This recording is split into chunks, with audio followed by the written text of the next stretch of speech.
Welcome back to Oba's Trending Gist, where we dissect the hottest topics shaking up Nigeria's political landscape. Today we are diving headfirst into a legal and rhetorical showdown that has got everyone talking. Peter Obi's defamation threats against activist Deji Adeyanju. This isn't just a legal spat. It is a fierce debate about the very essence of public criticism, free speech, and what is fair game when you are in a political arena. Obi's move has certainly stirred the pot, and Deji Adeyanju's response is, well, unreserved and absolutely classic Deji. Let us not waste any more time. Let's watch the clip that has got everyone buzzing about. So sit back and take a watch. Response for response isn't yourself now descending to the same space or the same pedestal or the same bottom of that cliff that you're trying to say people should not descend to with the action you're taking already, if you get my drift. You see, Peter, if Peter does not want to be criticized, he should go back to his house and be eating jollof rice. Anyone who puts himself up for public office must be criticized, must be scrutinized, must be insulted.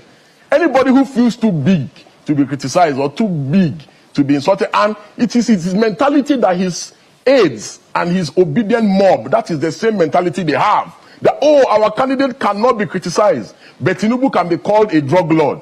Atiku can be called a looter, a thief. But our candidate cannot be criticized. Supreme Court judges can be named and shamed. Court of Appeal judges can be intimidated and criticized and even say they should go and lynch their children. You understand? But our candidate, we draw the line when our candidate is involved. So this is the political hypocrisy of these political extremists that we must never allow in our polity. We saw it under the Buharists. They didn't want anybody to criticize or analyze their candidate. And it is the same thing. Mr. Peter was the one that put himself up to be president.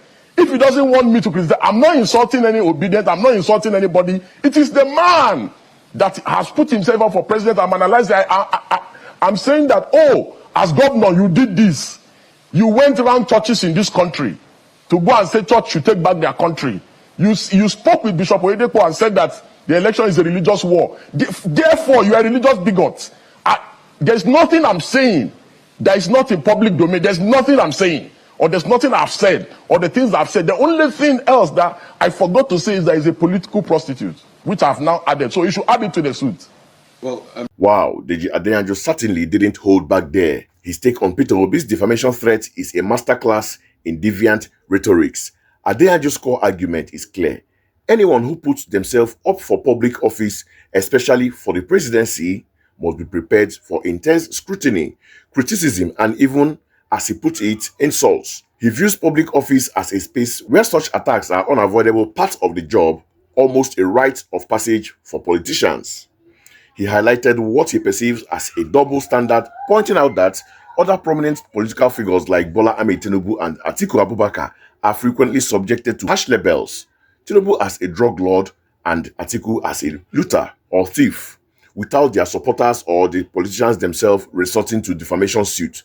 Adeyanju argues that Peter Obi's camp, which refers as an obedient mob, exhibit political hypocrisy by claiming their candidate is beyond reproach or criticism, effectively demanding a different set of rules for Obi. Adeyanju also touched on Obi's past actions as governor and his alleged use of religious rhetorics during the election campaign, specifically mentioning a conversation with Bishop David Oyedepo.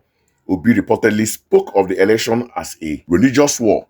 Adeyanju uses this to label Obi a religious bigot, asserting that these claims are in public domain and therefore fair commentary. His final provocative declaration, calling Obi a political prostitute and daring him to add it to his defamation suit, underscores his complete lack of fear and his intent to challenge Obi directly on the grounds of free speech and political accountability. It is a bold stance, to say the least. Now, let's get into my critical take on this entire situation. While Deji Adeyanju raises valid points about the need for public figures to withstand criticism, his approach pushes the boundaries of acceptable discourse. There is a fine line between legitimate criticism, scrutiny, and the outright defamation or insult when public figures are subjected to accusations like drug lord or thief, or as Adeyanju himself had, a political prostitute. These go beyond mere analysis of policy or performance.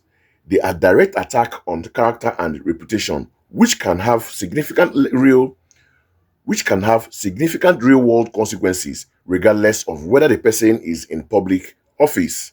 Peter Obi's decision to issue a defamation threat, if genuine, signals a desire to draw that line. While it might seem counterintuitive for a public figure to restrict criticism, a politician also has a right to protect their name and integrity against what they perceived as false or malicious statements. Adeyanju's response, far from backing down, escalates the situation, almost daring Obi to proceed. This exchange highlights a troubling trend in Nigerian's politics where debate often descends into political attack rather than substantive discussion on issues. It creates a toxic environment that discourages constructive engagement and further polarizes the electorate. Ultimately, this saga isn't just about Peter Obi and Deji Adeyanju, it's about the health of our political discourse.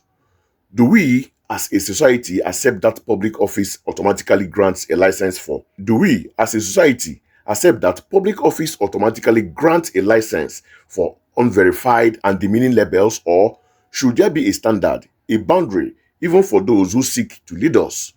Adeyanju's stance, while assertive, risks normalizing a level of personal attack that could ultimately harm our democratic process by making politics a battle of insults rather than ideas. Peter Obi's threat, on the other hand, risks being perceived as an attempt to stifle free speech, even if his intentions are to protect his reputation.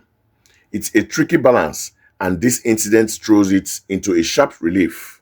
So, what are your thoughts on the heated exchange? Is Deji Adeyanju justified in his assertion, or is Peter Obi right to defend his name? Let me know your comments below. Don't forget to like this video, share it with your friends, and subscribe to Oba's Trending Gist for more in-depth analysis.